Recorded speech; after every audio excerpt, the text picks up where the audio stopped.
All right. Hopefully any late arrivals will be here soon, but we'll go ahead and get started. Welcome everyone to our minor source emissions inventory submittal training. My name is Angela Rasso, and I am a dispersion modeler with the Air Quality Bureau. I'm assisting today with questions and technical support, and I'll be introducing and kind of managing this meeting. We are using Microsoft Teams for this, as you all know, since you made it onto the meeting. I am going to ask that everyone, as much as possible, keep themselves muted. I do have the ability to mute you, but it is better if you keep yourself muted. Either at the bottom middle or the top right of your screen, you'll see a little microphone. If there is a slash through the microphone, that means you are currently muted. So keep that slash on. If you have questions during today's training, please either raise your hand, which is a little hand icon up at the top right or center middle of your screen, or type your question into the chat. We will try to get to your questions, either responding to them in the chat window or calling on you to unmute yourself and ask your question as we go through the training. We are recording today's training, just as a heads up, and we will make that recording available on our website as soon as we can.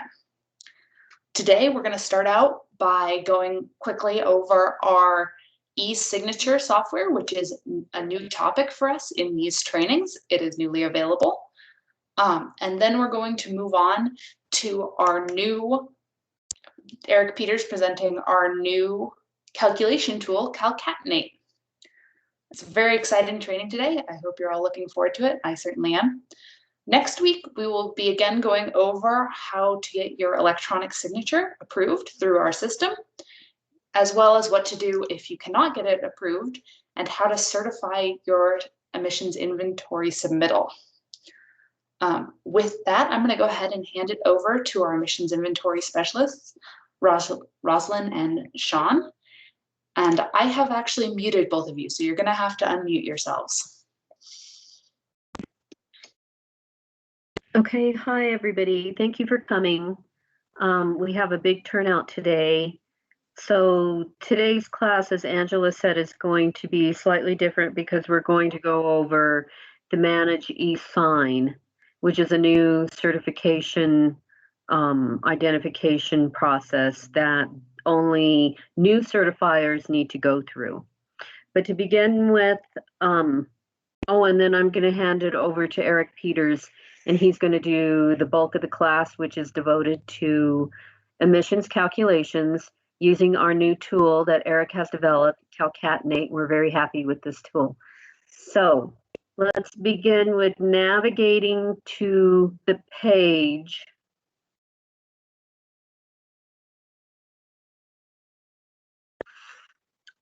So you're on the Air Quality Bureau page. Click on the inventory. We're going through this, so every time you can find it, just click on inventory. It's a hyperlink. It will take you straight over to emissions inventory, which has a lot of good information, but this isn't where you want to be. We want to be on the emissions inventory submittal page, which is the first hyperlink. Hyperlink here is information about submitting your emissions inventory. I recommend that you tab this page because this is where we constantly update. And also this picture to the right is click here for AEIR. This is a good link to access AEIR. Okay, let's scroll down to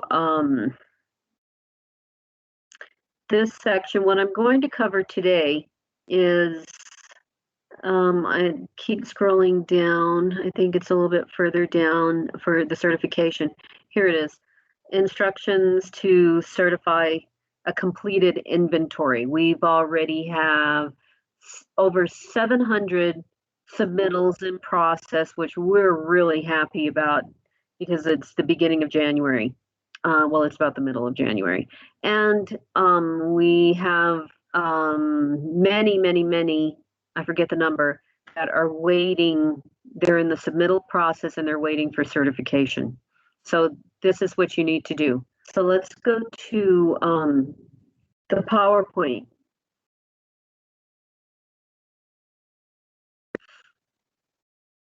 And you can do a full page. Yeah. Okay, so go ahead. This is about, it's called eManage. This way, this is taking the place of the ESAA form. So eManage is only for new certifiers that need to have their identification verified. It goes through LexisNexis.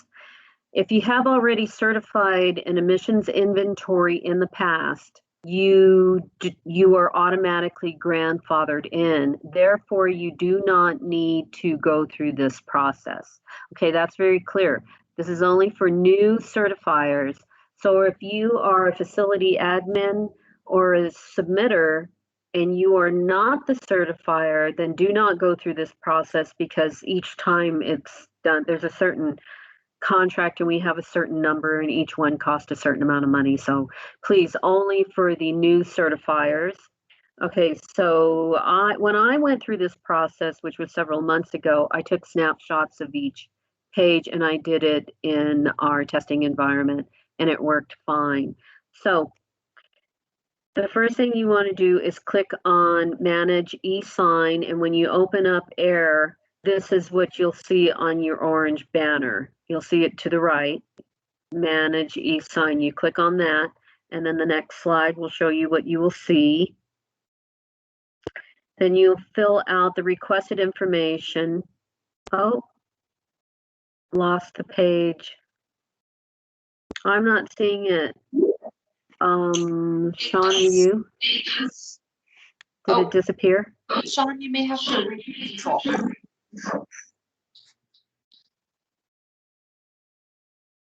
All right, I'll take over the screen again. I'm not sure what happened there.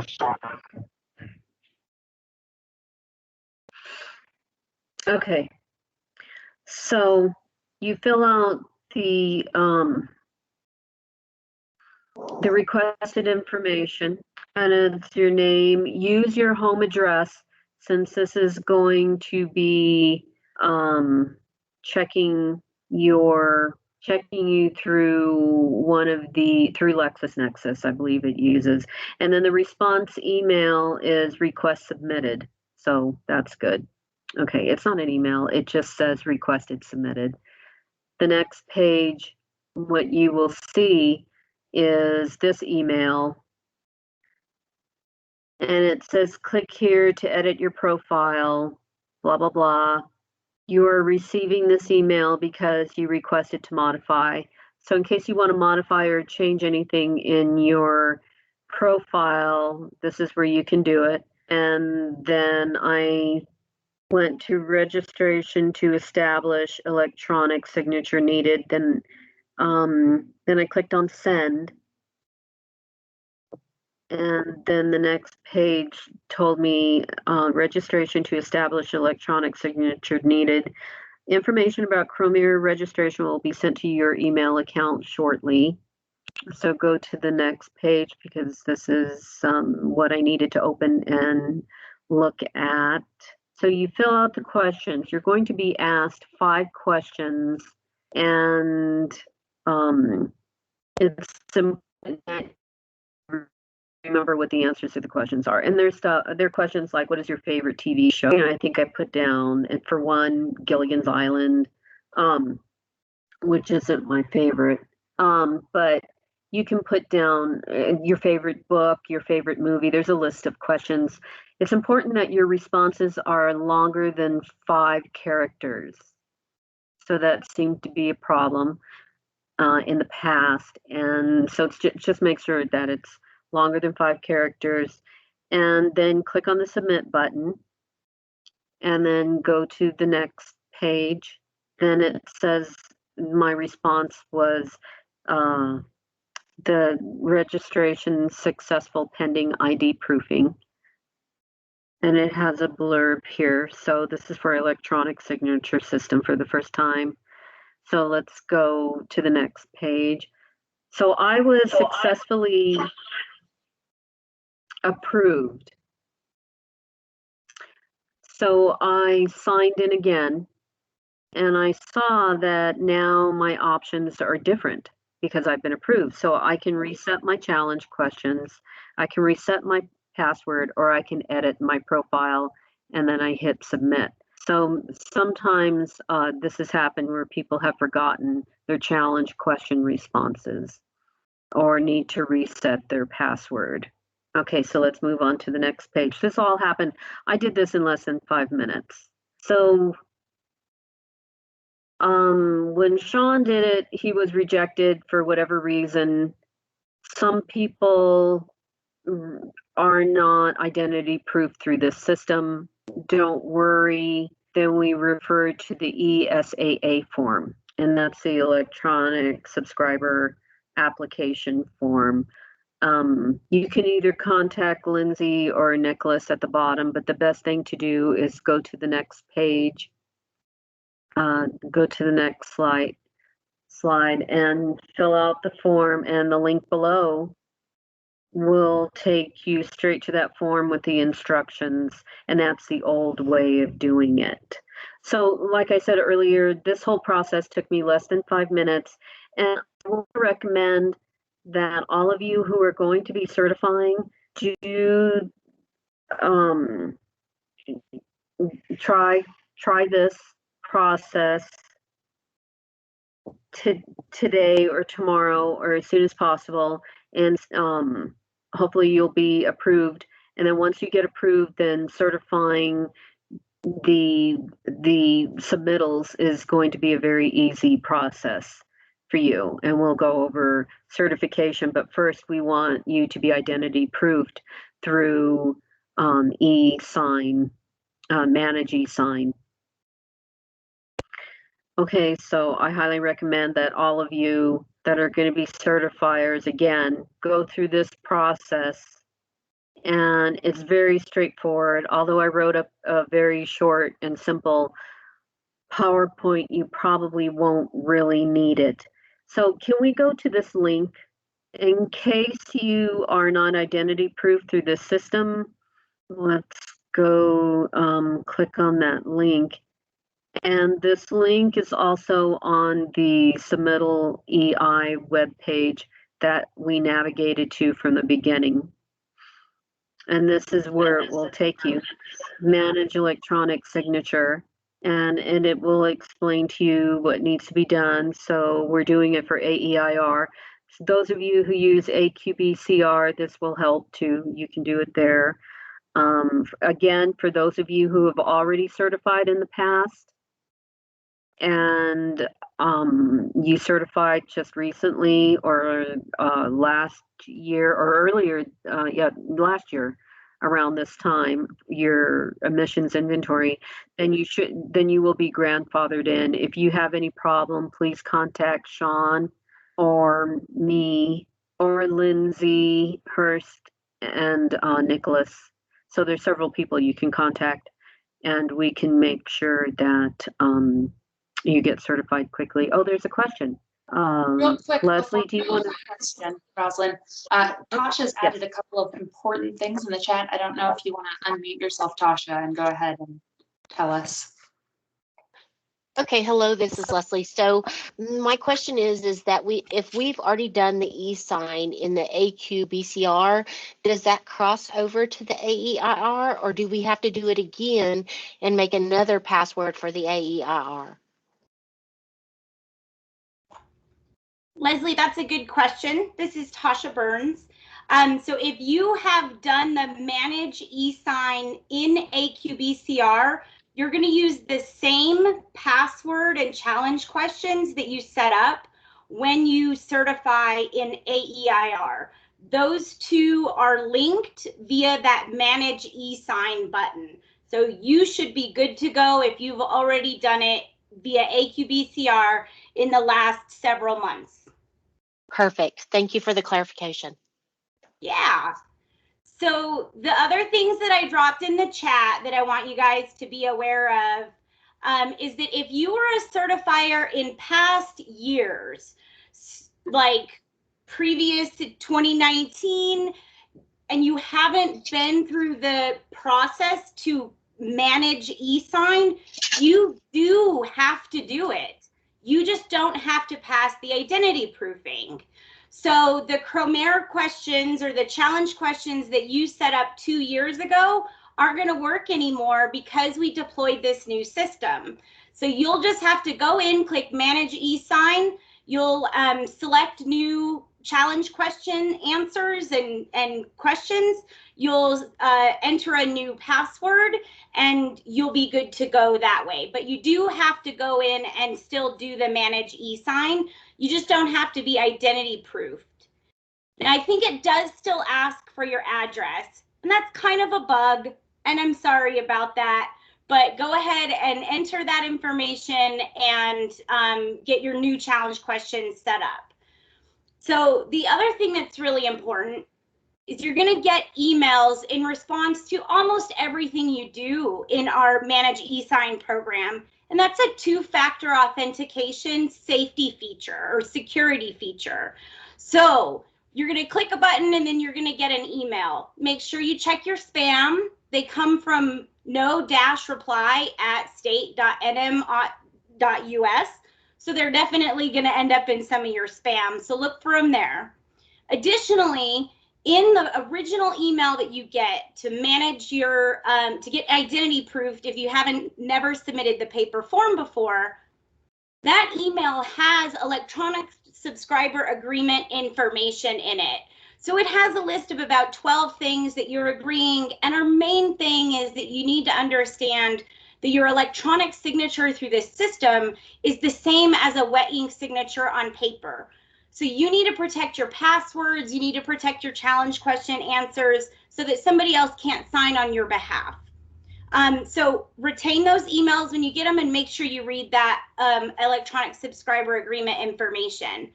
You have one chance to pass the online identity proofing, and if you don't pass, you have to submit that paper form. That paper form has to be processed by a person.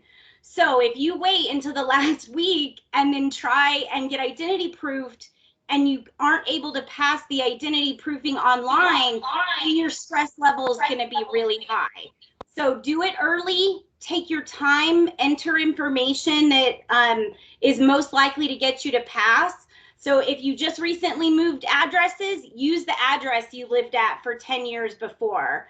Use information that's going to be compared to like your credit report, so that the system is more likely to be able to verify that you are who you say you are. So I hope you enjoy the new system. It's something we've been working really hard on, but I also know that it might add a couple of frustrating things. But the main thing I think that what we've learned is take your time entering that data and then look for those emails in your spam. Okay, thank you, Tasha. That was really helpful. Tasha's the one who's managing this project. So great.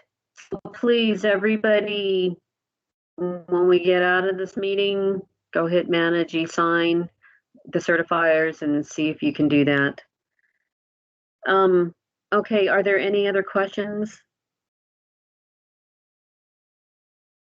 For landline number, home number, okay.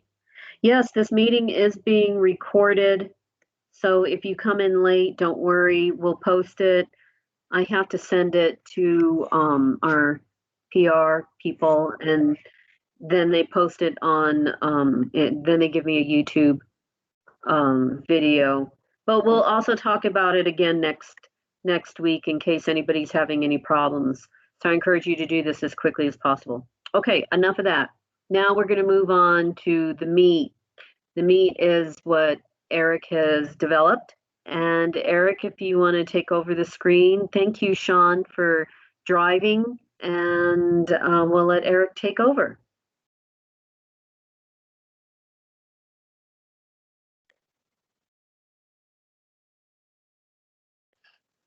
Thank you, Rosalind. Thank you, everyone, for coming. Just a moment while I find the share screen button.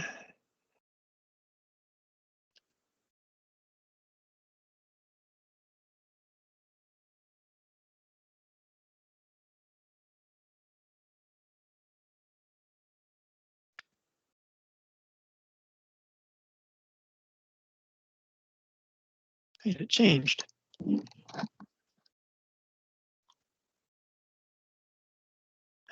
Okay, it looks like I'm sharing my screen now.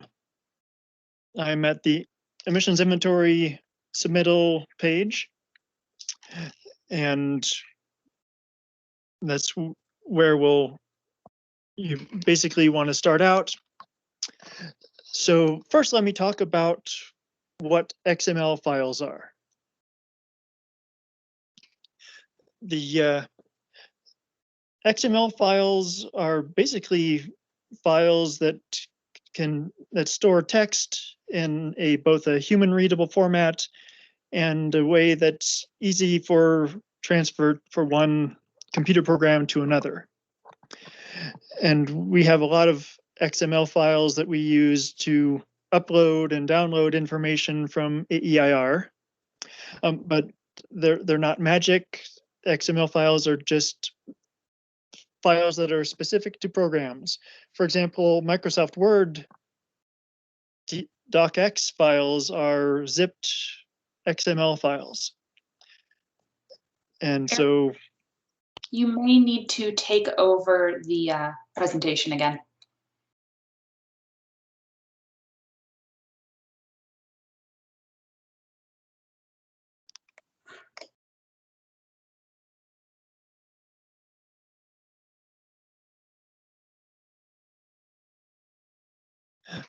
okay, I see the red highlight around the screen again.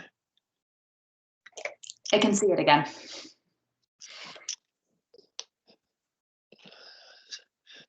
So basically, to calculate your emissions, you're going to want to start out by going to AEIR, which you can get by clicking the click here for AEIR button. And that will take you to AEIR. If you select your facility and scroll down to the bottom of the page, hopefully it's not as long for you. I have all of the facilities in our QA environment. So I selected one of the facilities and I'm going to click the Get Current NMED Facility XML file, and that will download the basic information that we have on that facility in our database. That will download it to your computer, and then you can use that to import that into the new emission calculation tool to get started.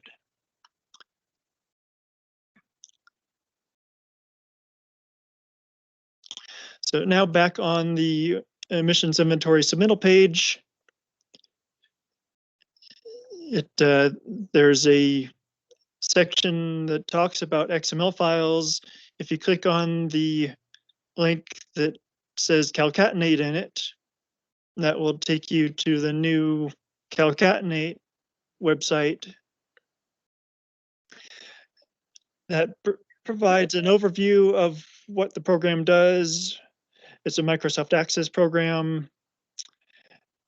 Basically, the steps of what you're going to do to get your inventory submitted with Calcatenate are you download your XML file from AEIR, upload it into Calcatenate, and transfer the emissions or transfer the equipment to the emissions calculation portion, fill in the missing information, transfer the emissions back to the emissions inventory tables, and then export the resulting file, and then you can upload that into AEIR. So I'm going to go over that in more detail, but that's the basic outline. So you're going to want to start out by downloading Calcatenate. So you would click on the link, save the file. While it's downloading, I'm going to also download Calcatenate example XML files. Now, you don't need these files. You would probably use the file that you download from AEIR. but you do need the Calcatnate file. So it looks like the downloads are complete. Angela, could you read the questions that we received from John and Michael to Sure. Eric? So Eric, we have two questions. The first is, when we upload file attachments for calculations, supporting data, etc., is there a specific file format you want files in? And can we upload multiple types of files? So Rosalind, that might be more of a question for you.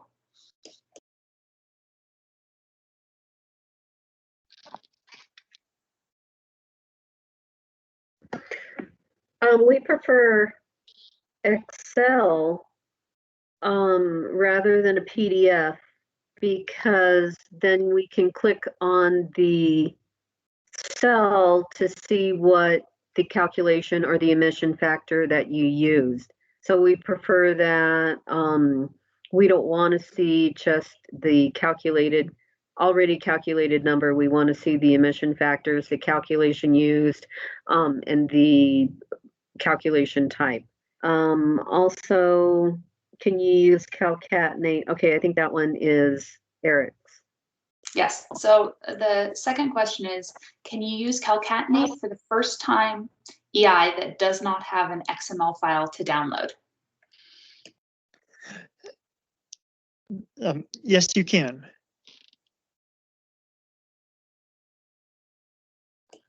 And I imagine you'll show us how as you continue with your presentation. That's indeed already on the schedule. Excellent. I think that's it for questions. Thank you, Eric.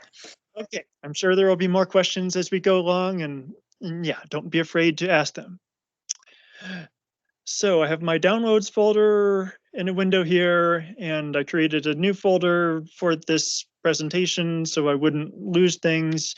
You want to put the files wherever you want to keep them organized. And then make sure you extract the zip file, especially for, well, yeah, all the zip files need to be extracted rather than just running them in the zip file themselves. Looks like I did something.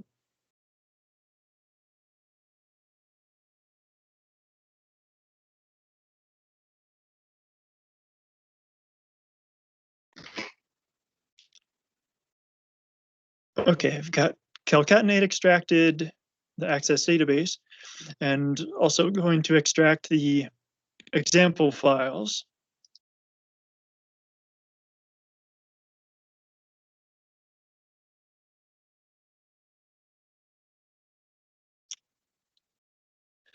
So you'll see the access database, double click that,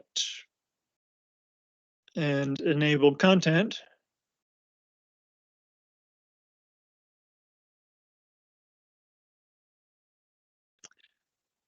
I forgot to mention that there's a instruction manual included on the web page that describes much of this in detail and gives specific equipment instructions for certain types of equipment. So remember that's available, and feel free to refer to that. Now, back to Calcatenate. The first thing you want to do for emissions inventory is load emissions inventory file.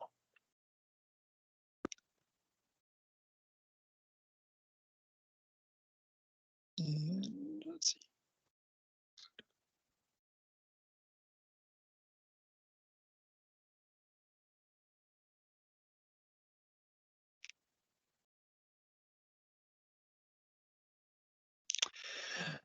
So I have an example file that has 3 facilities that would be like if you download your entire company from AEIR and only had 3 facilities.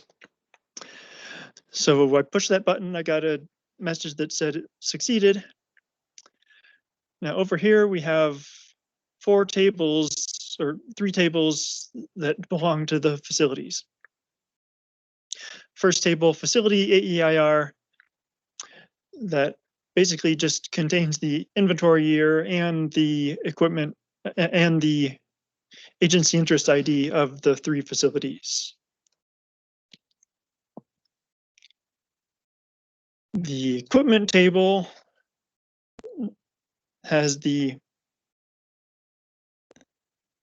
all of the equipment in it and descriptions of the equipment and hours of operation. Well, the file you download does not have the hours of operation yet.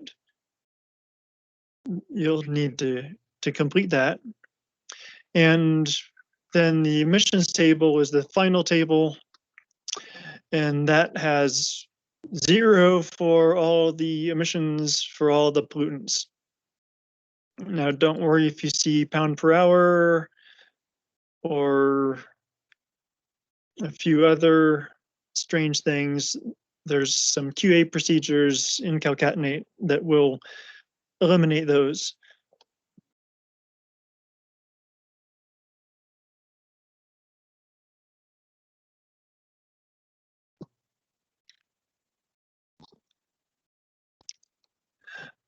Let's see. Okay, so now that we've got the emissions inventory files in Calcatnate,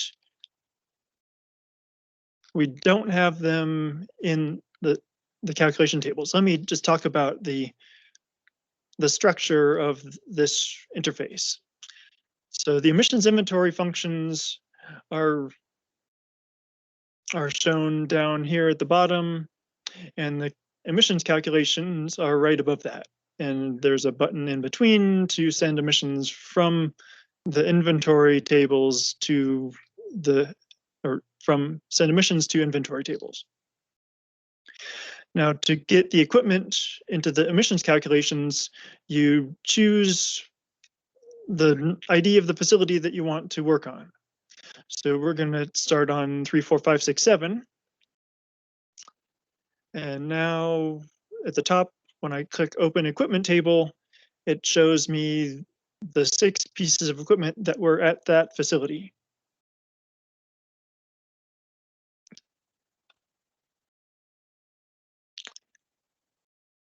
Let's see. I see a question. Where did you get the emissions inventory file from? Is this a file you create? And that you got from, I already closed the window, but when you go into AEIR, there's a download facility XML file, and that is your facility XML file that you upload. The example files that I'm working on right now came from the bottom of the Calcatenate page. It's the Calcatenate example XML files.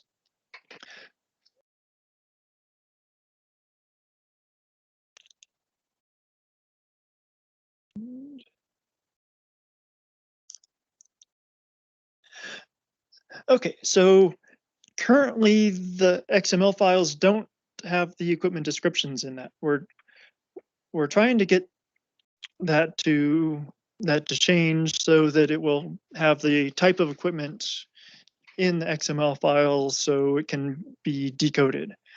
But at the moment, we just have the facility ID and the NMED ID. So in this case, the facility ID is 0, and in our database, that's RPNT3 for release point 3. So from this drop-down menu, I'm going to need to choose the type of equipment that this is.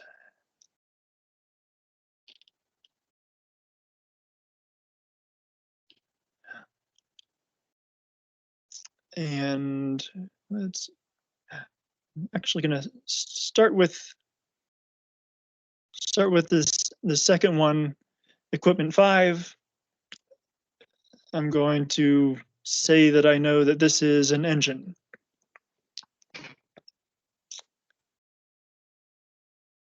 If this were a real facility, you would hopefully know what the type of equipment was. So I clicked on engine, then I clicked on the open facility button, and it brings me to the list of information that's needed to calculate emissions for an engine. So you need to know what kind of fuel you have. I'm choosing natural gas. In that case, you'll need to know whether it's 2-stroke or 4-stroke, and rich or lean burn.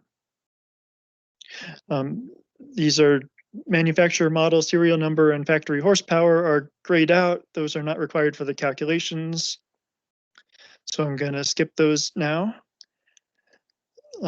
Allowable horsepower is required for the calculation because it's not grayed out. Let's say it's 900 horsepower. Minimum load is 90% for this unit. And then you need the manufacture date for certain calculations. That may just be for things like quad J and quad I, but that's a requirement for certain engines. So I'm going to say this was installed in 2010. Hopefully you'll use the actual date. Now here we go into the number that is later transferred to the emissions inventory table, the hours per year. That's the same number you would be filling out on AEIR. And this engine operated for 8420 hours during 2020.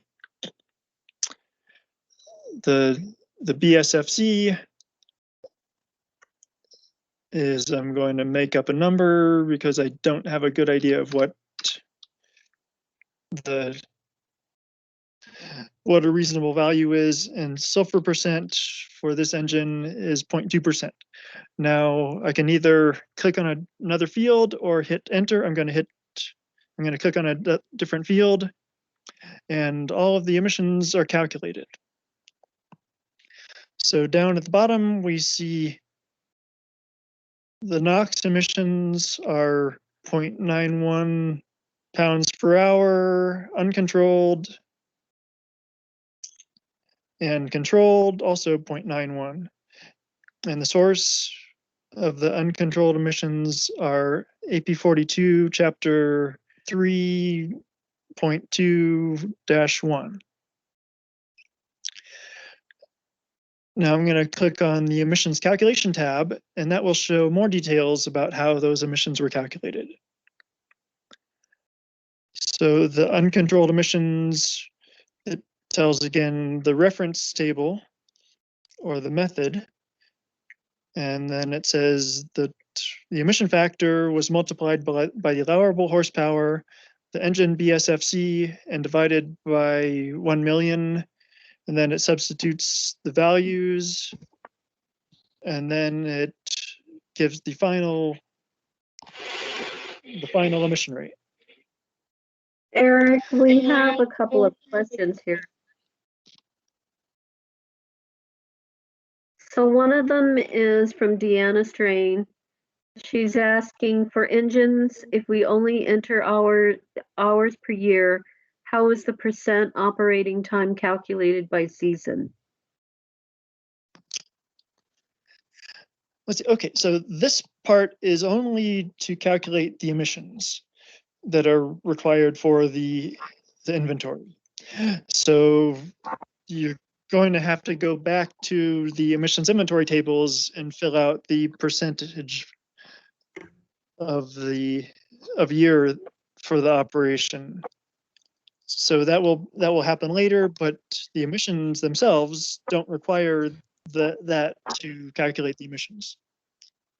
Okay, the next question is from Marcel. Do we have to use Calcatnate for emissions inventory, or can we upload our own Excel file? Do you want to answer that? You don't have to use Calcatnate, there, if you go to the guidance document, there is an emissions calculation page table that has 4 tiers, and we show the most preferred, tier 1 being the most preferred calculation methods. And so that's what I would recommend you do. So you don't have to use Calcatnate. We just feel it would be more straightforward and consistent if you did that. But if you don't have to.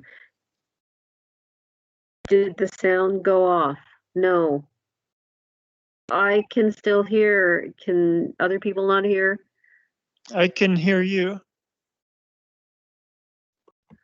Okay, so a lot of other people can hear too. So Yeah.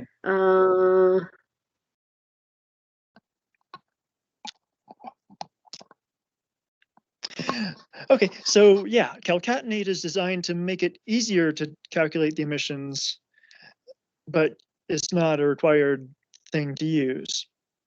And Calcatenate can use AP42 and other methods to calculate emissions, which I'm just about to get into.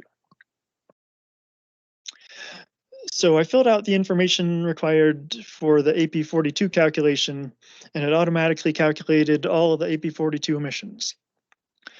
Now, if you, let's say you have some test factors or some manufacturer factors.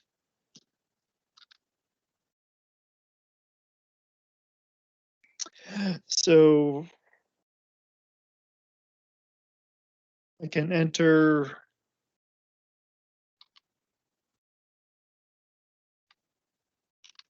entering 0.2, 0.1 controlled factor. And this is just a pound per hour straight test result factor. So now, instead of the AP42 emissions, the NOx emissions are now, oops. Let me see if I can find, oh, they're at the top. Now the AP42 calculations have been replaced with the test results.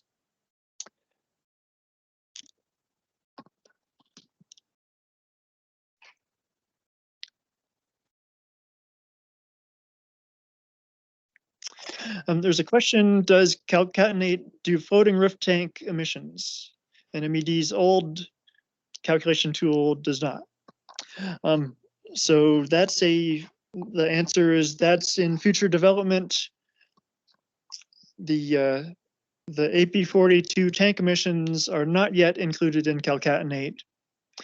The various other methods for tank emissions are included, but not AP42. We figure that a lot of people will use outside programs to calculate their tank emissions. And so those you can just put the emission rates from those programs into the emissions calculation, into the emission factor section, and that will provide that information. Is the AECT sufficient to utilize for calculations?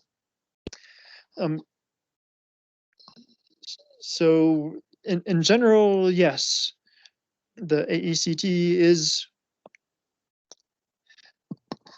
the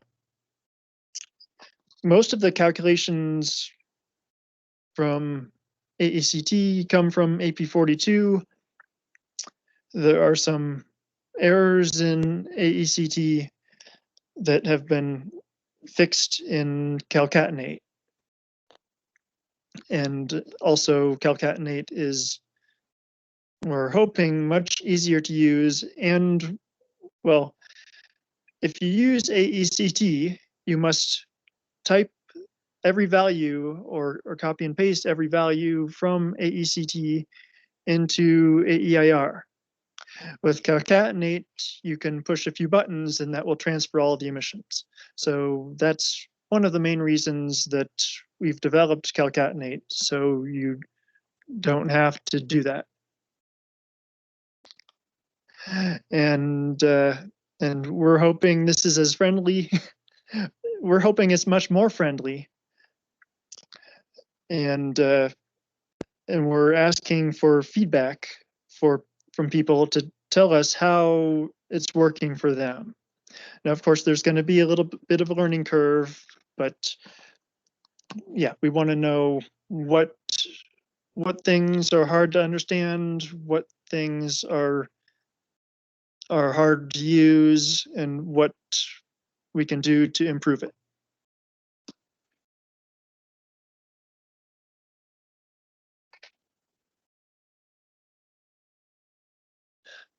Okay, so I'm going to put in one more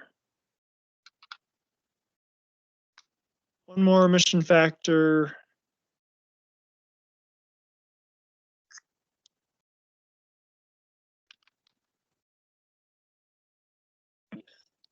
I'm putting 0.6 uncontrolled carbon monoxide factor and 0.1 controlled factor, and this is going to be a grams per horsepower hour manufacturer guarantee.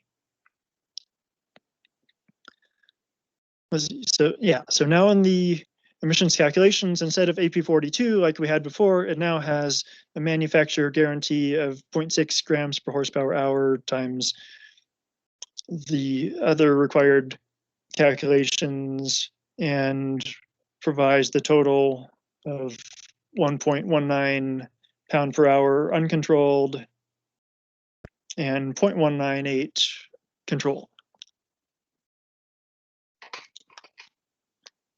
Which tab do I click on to get to the page you have now?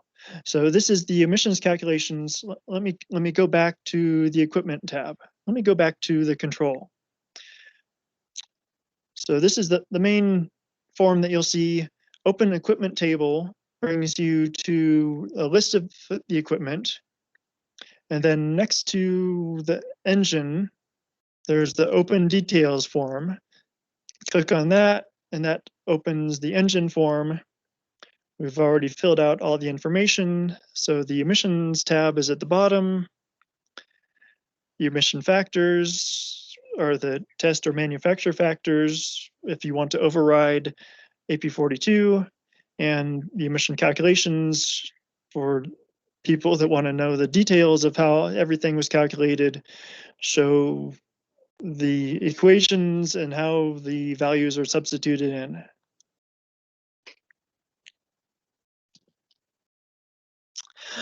Boilers are called heaters.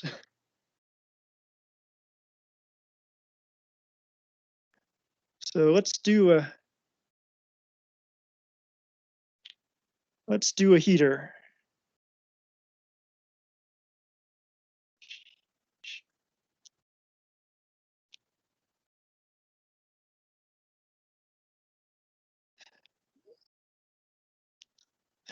So there, AP42 has 4 basic categories of heaters or boilers.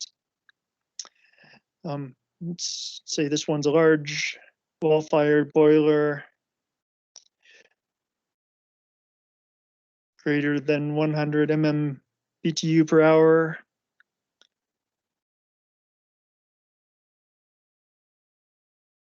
Uncontrolled, and this operated about half the year. Hopefully you'll have records of more detail than roughly half the year. Heat input, which is the higher heating value. Making up numbers. And the hourly heat rate, let's see, it's greater than 100, so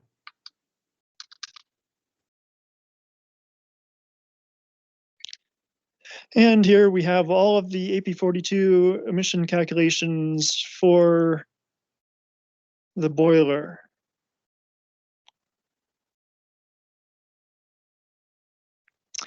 Now you'll see lots of these factors are very small, like 1.26 times 10 to the negative fifth to methyl naphthalene. AEIR only keeps the first 3 digits past the decimal point. So there will be a QA check later that removes everything that is smaller than 0.5 times 10 to the negative third.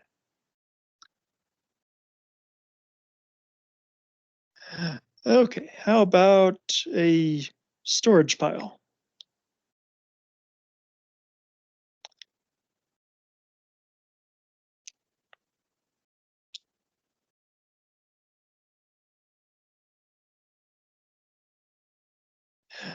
Let's see. Now, storage piles are more simple than engines. All you need is the percent control, the tons per hour, and the hours per year. And you get your PM 2.5 and PM 10 primary emissions. There aren't any secondary emissions.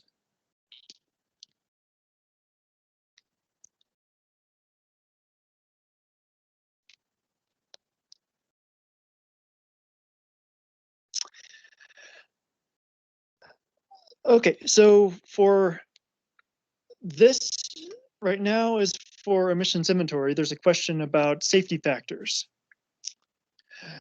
So in the future, we do plan to incorporate safety factors. For emissions inventory, we don't want any safety factors. We want the actual emissions, not the potential emissions or allowable emissions. So you would not use safety factors, but we do plan to put safety factors in at some point when this is more, when we've done more for permitting work. And safety factors might not be added to all equipment. They would only be added to certain equipment. I'm not sure which equipment that will be. Does that make sense?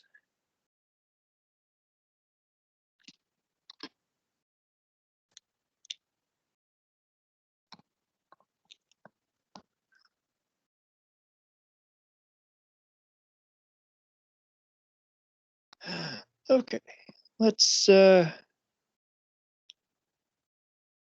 a flare.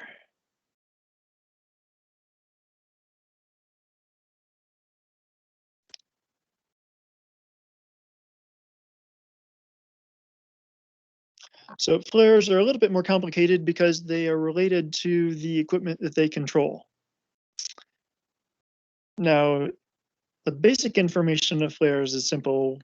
You just need to know whether it's air-assisted, steam-assisted, or unassisted. And then the calculation method, AP42, Tceq, or manufacturer.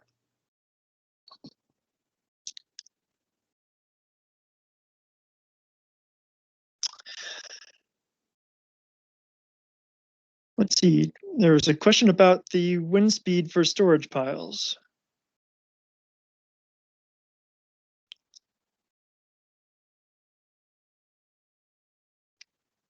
Oh, the default wind speed for that was used for the Aect is already incorporated into Calcatenate.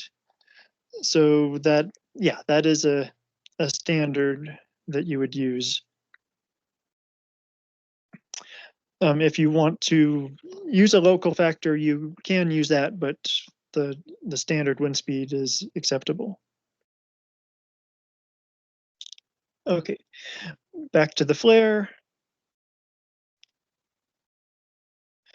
So we have the emission factors, but we need to find out. Okay, so when I clicked AP42, it automatically filled in the emission factors. Now I need to describe the combustion streams. So the first one will be the pilot.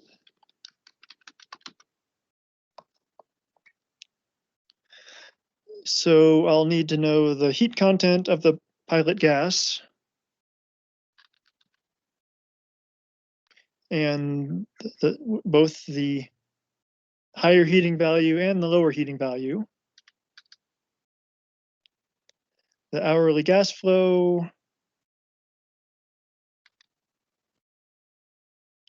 and the yearly gas flow,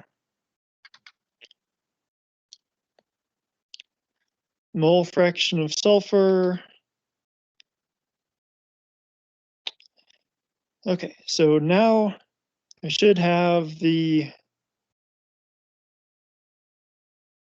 emissions for the pilot. Oh, this, okay. So the pilot, here are all the calculations for the pile. I mean, for the, sorry, reading questions and speaking at the same time. The pilot emission factors have now been calculated. Now, before I add the tank stream that goes to this flare, I will need to add the tank. So first I want to create the flare, then create the tank, and then relate the tank to the flare.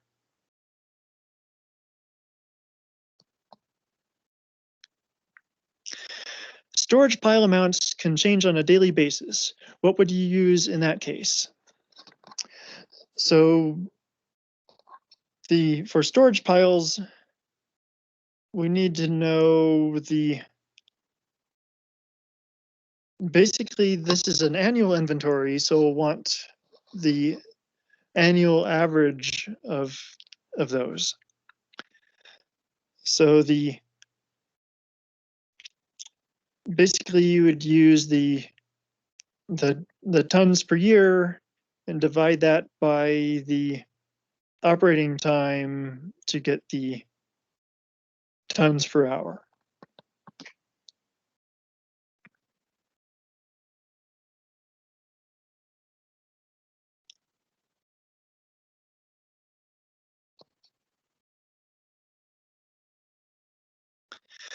For multiple equipment and their details per site, is there a way to do a bulk upload via XML into Calcatnate for this information?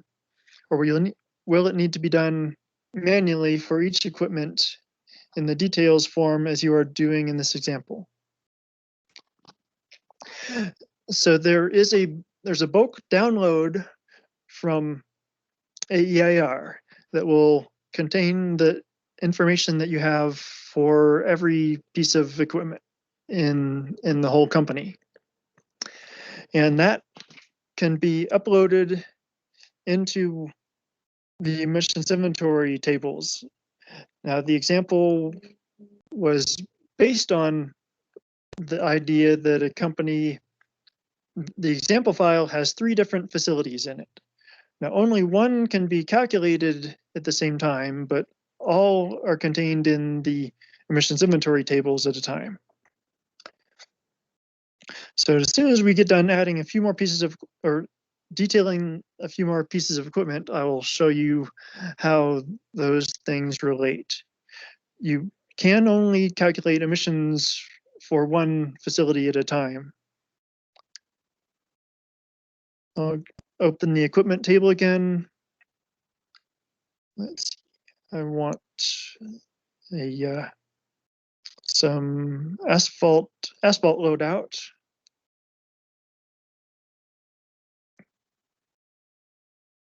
Plant loadout or silo loading, 300 tons per hour.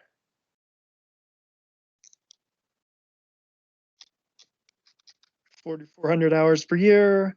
And there's default values already filled out for asphalt volatility and temperature. And now we have the emissions, including the asphalt fumes.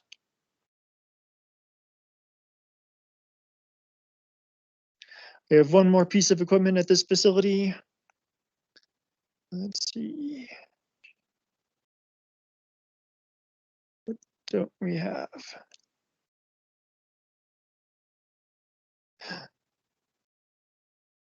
I think you were doing. I think you were doing. Yeah, I don't want to forget the tank.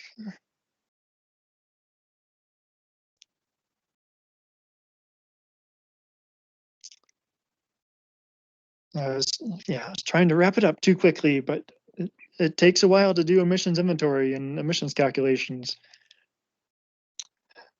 Okay, so we've got our oil or condensate tank. Calculation method is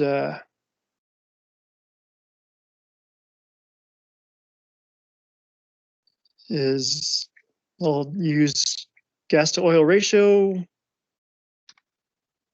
I have no idea if that's a reasonable number.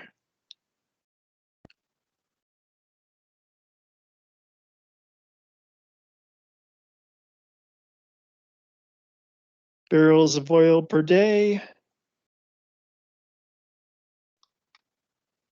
55. Flash vapors, standard cubic feet per day.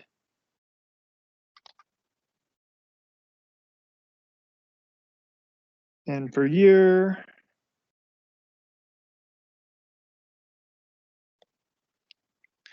Here we have a safety factor already. You should use 1 for emissions inventory. For permitting, you can use 1 to 1.25. So we have the raw emissions, but I want to control this with the flare. So raw emissions before controls would be where you would enter the Promax or other program that you use to calculate emissions if you used an outside program. You could just enter them there. If you have a standard format that you send me, I could create a function to upload that.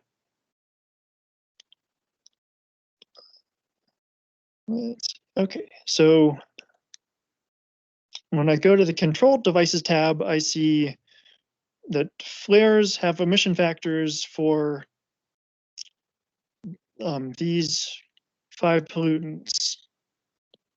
I'm going to the controlled by tab. The control sequence order, this is going to be 1 because it's the first control device, and the control device ID is 13, which is the flare. So now the emissions, let's see, I guess Gord only has the VOC emissions.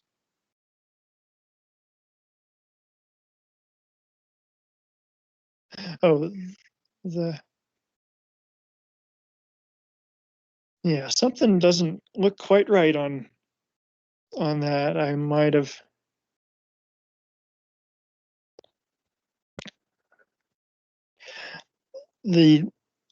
Because I haven't had a chance to do the AP42 factors, the tanks are a little bit less developed than other things. But if you put the raw emissions before controls in, it should work fairly well. I mean, that would be right out of the Promax E&P tanks or whatever, and then we have to, oh, I know what's wrong. Haven't finished the flare processing of that stream. So open the flare, go to combustion device stream, and now tank, which is called 4, will appear. I need to enter a stream ID. I will also call that 4 because it's the same as the tank number. Because the tank emissions didn't include this, I need to have the higher heating and lower heating value.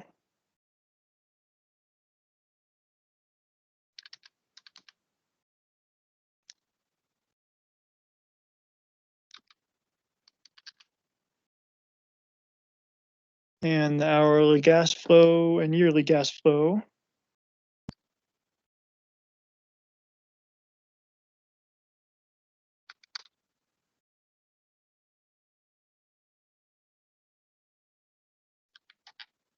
And the sulfur content.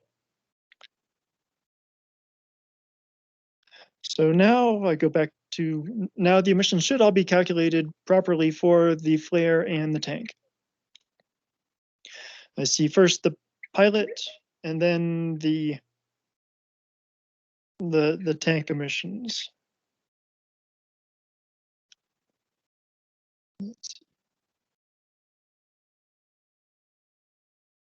Oh, I heard a beep, but did not see any question.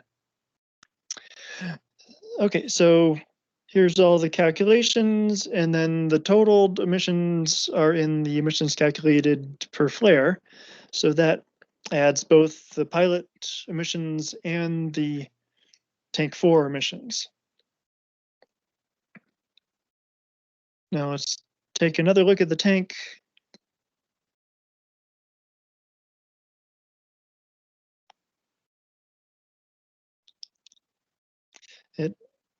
It looks like the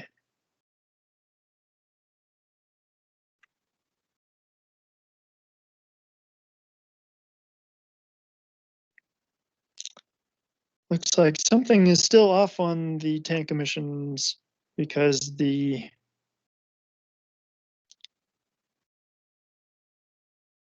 controlled are higher than the uncontrolled, and that's not possible. So I don't know if it's a problem with the Gore method or if that's something else. Like I said, we've put a lot of work into this and done a lot of testing, but it's hard to calculate the emissions of everything you can possibly imagine and not have any errors.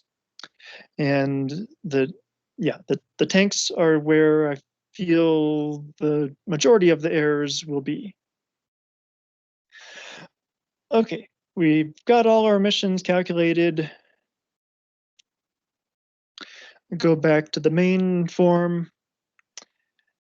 And now I can, let's go, before I transfer the emissions, let's open the EI emissions table. So I see all these pound per hour values. I see, let's see, it looks like we've eliminated the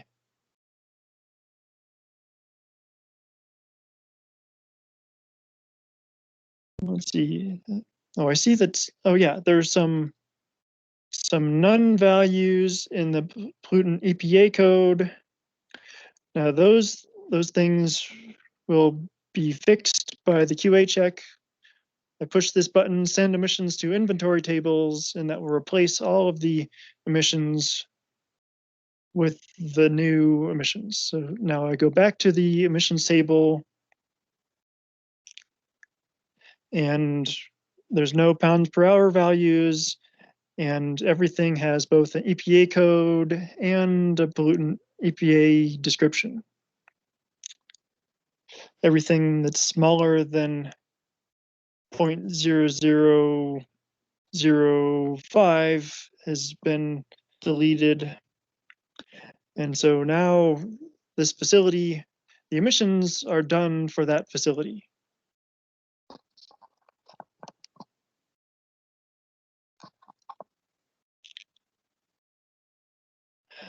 Let's see. I did not talk about VRUs, but I should.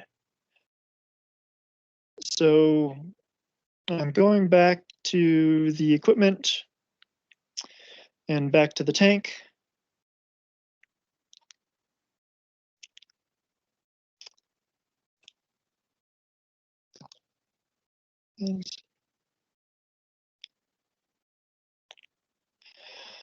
So I'm at the tank, and I want to set up a VRU. This VRU, I'm going to call it, give an ID VRU. The description is also going to be VRU. And the capture efficiency. Capture efficiency will be 95%.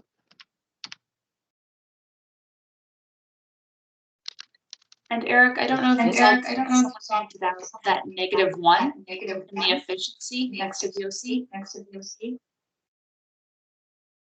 Oh, that would explain.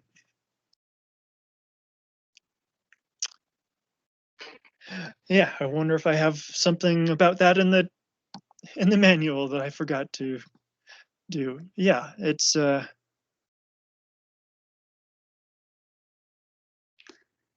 So thank you, Claire.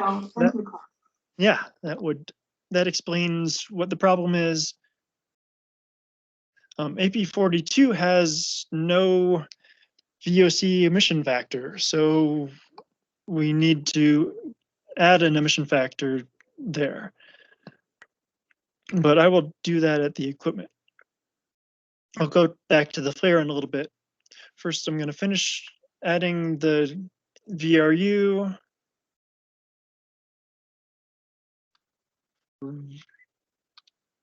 For VOC and calculation method.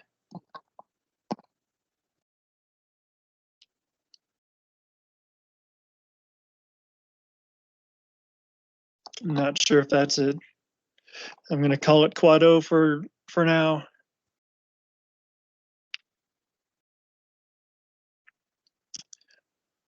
So we have,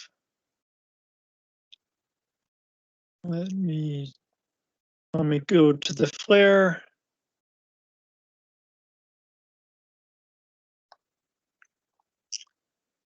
And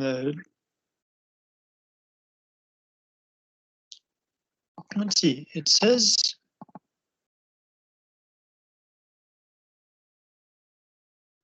oh, okay, it says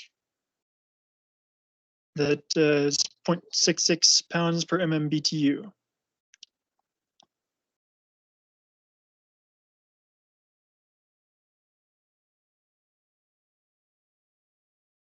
But we don't have the. Eric, if you could take control of the screen again. Oh.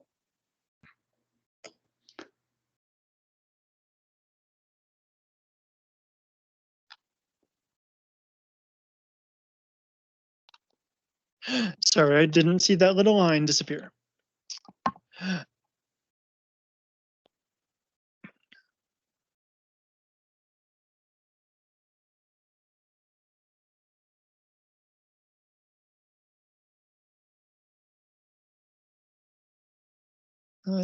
All right. I'm going to switch to Tceq emission factors and see what happens.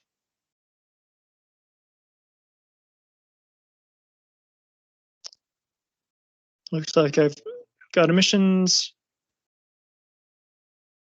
going back to the tank.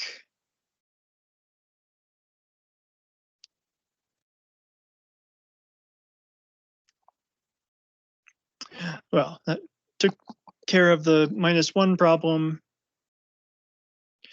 For controlled by, first I want it controlled by the VRU. So VRU, flare will be 2 in sequence and VRU will be 1.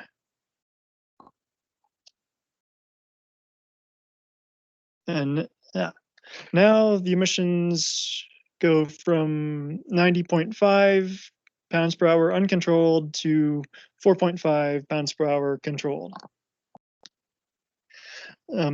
So those are first controlled by the VRU and then by the flare.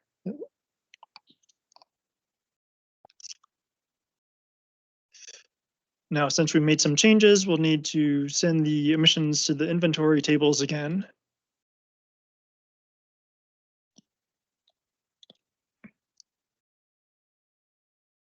And I'll open the emissions table and I see that there's emissions. The calculation method is AP42 for all the AP42 ones. You might need to change the calculation method for more specific things. It should process test results.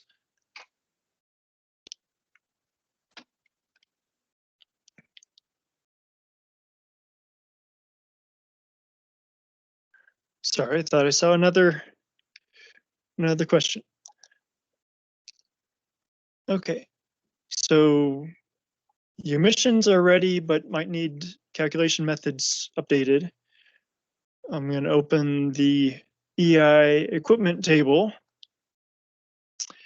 And here, all of the hours per year that were filled out are now transported over into this table.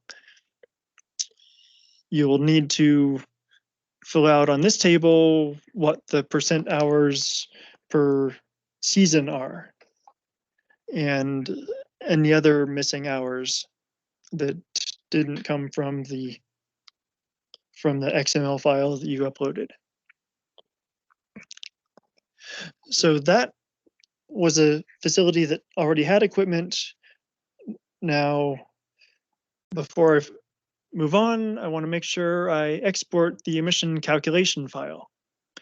So that's not the emissions themselves for AEIR, that is the way that the emissions were calculated. So I'm going to press the button export emission calculation file. It will ask me for a file name. Here's my ID. 3, 4, 5, 6. So I'm going to use that to help me remember what that is.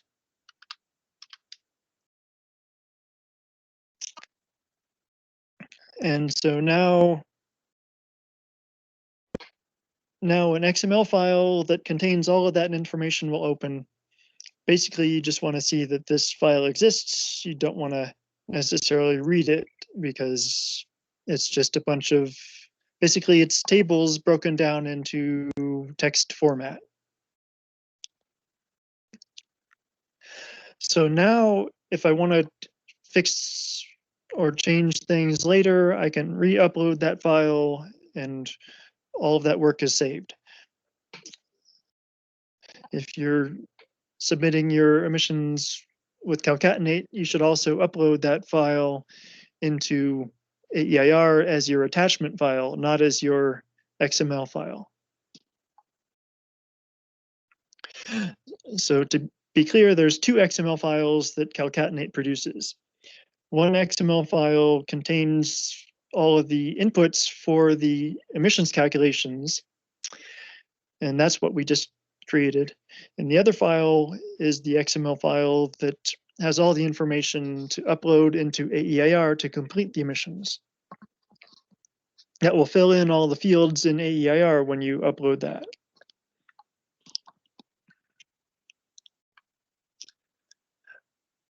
Okay, so we're done with this facility. We've saved it. We've transferred the emissions to the emissions inventory tables. Now I'm going to click the delete all equipment button in the emissions calculations.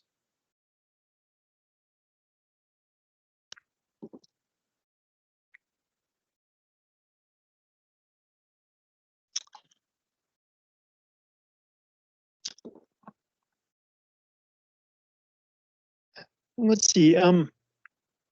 Question, are you going to show us how to upload multiple facilities at once to Calcatenate?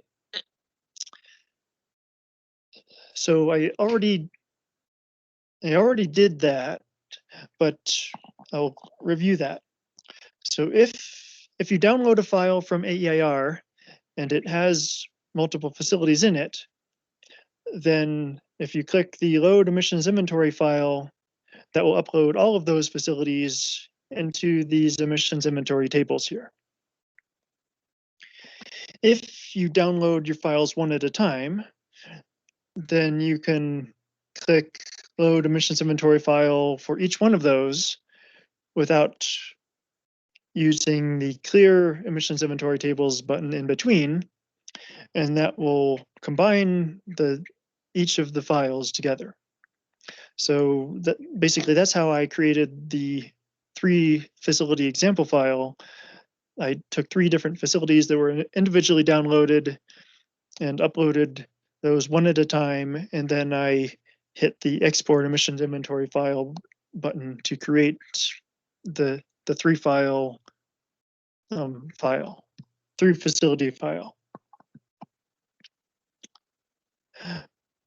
Okay, so I'm going to delete all equipment. I might have done that a second ago, but I'm going to make sure that I really did that and wasn't distracted.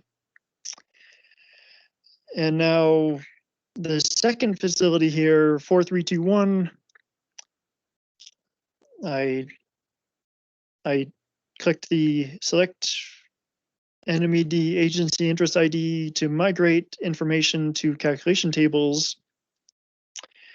And that moved all of the equipment over into these tables. However, when I click the open equipment table, there's nothing there because this was an NOI or GCP or something else that had no equipment.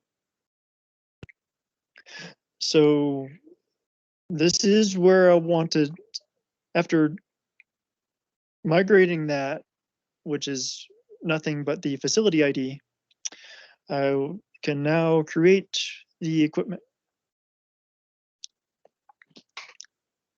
So let's do an engine.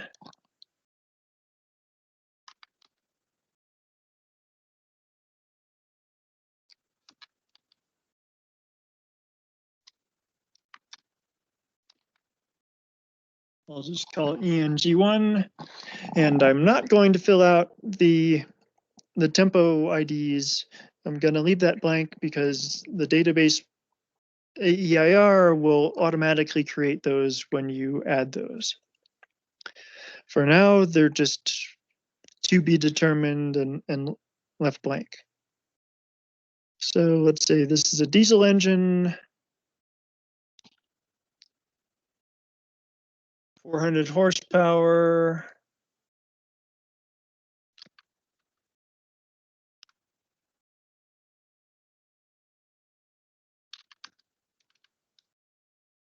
And it's a generator set.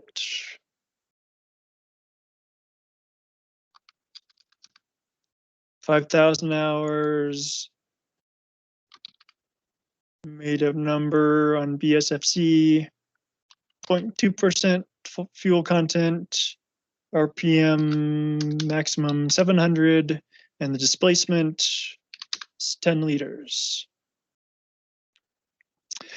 Let's see. So now I have all of my engine emissions, including the quad J emissions.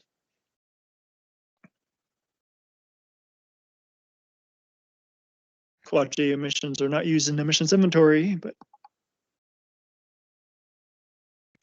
and let's have a crusher.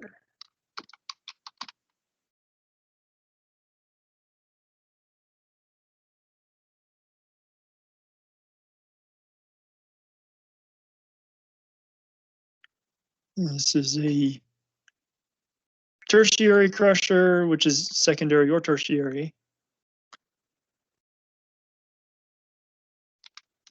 400 tons per hour, 3,400 hours per year, and I've got my emissions. So let's say that's all of the equipment we have at this facility. Now it's time to, again, send emissions to inventory tables. Press that button. And now when I look at the equipment table, I see the new status on those 2 new pieces of equipment that were added, Crush and Eng1. It says the new unit type, internal, and the now here you will need to to fill in the rest of these fields that say new on them. Those weren't needed for emissions calculations, but they are needed for emissions inventory. So I'm not going to show you how to do that right now. That is in the emissions inventory instructions. But this is where you will fill out that information, or else possibly you can connect it to another database and update these fields more systematically. The 4,400 and 5,000 hours per year were transferred. The material processed for the crusher was transferred. So some of the information was gathered before and was transferred.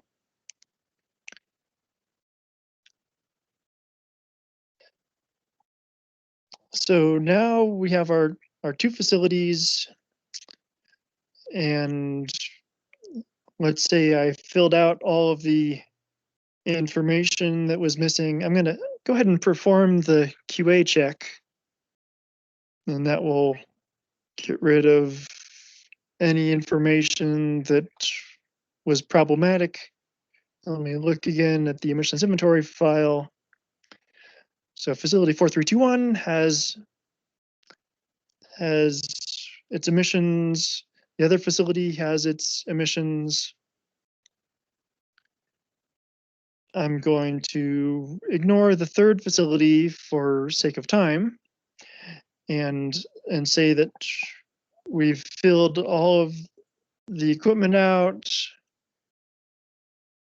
and that we're ready to export our emissions inventory file. So you click the export emissions inventory file. I'm going to call this upload to AEIR.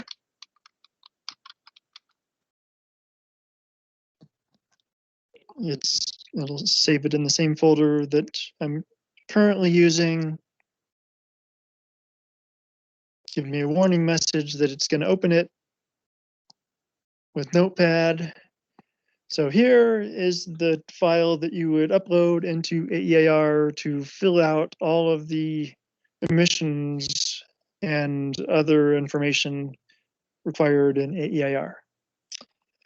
And I'm not going to go over how to do that because I think we've done that previously in other trainings, but that basically that is the whole process of how to submit emissions with Calcatnate to emissions inventory.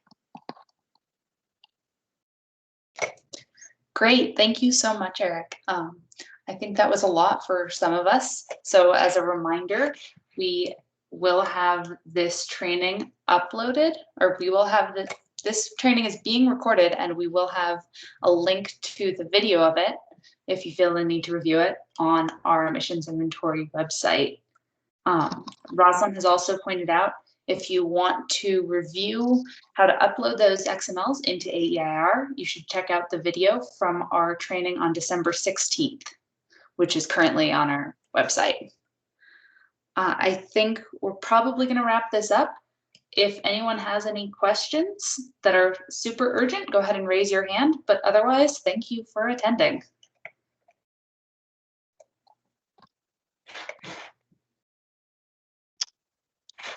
Yeah, I want to thank you again, and please be sure to send me comments that you have when you're using this and testing it. If you find things don't work, if you find things work, let me know.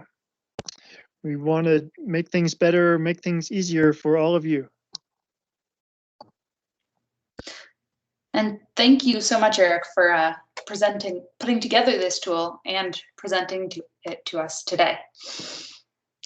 And I haven't seen any other questions, so I think we'll go ahead and end the meeting. And thank you all for attending. Don't forget that next week we will be again going over how to use our electronic signing mechanism and sign up for that. as well as what to do with the ESAA form if you cannot do the electronic certification. And we will be going over how to certify your emissions inventory. So thank you all for attending. And Rosalind has placed Eric's email address in the chat if you need to contact him with Calcatnate questions. We hope to see you next week.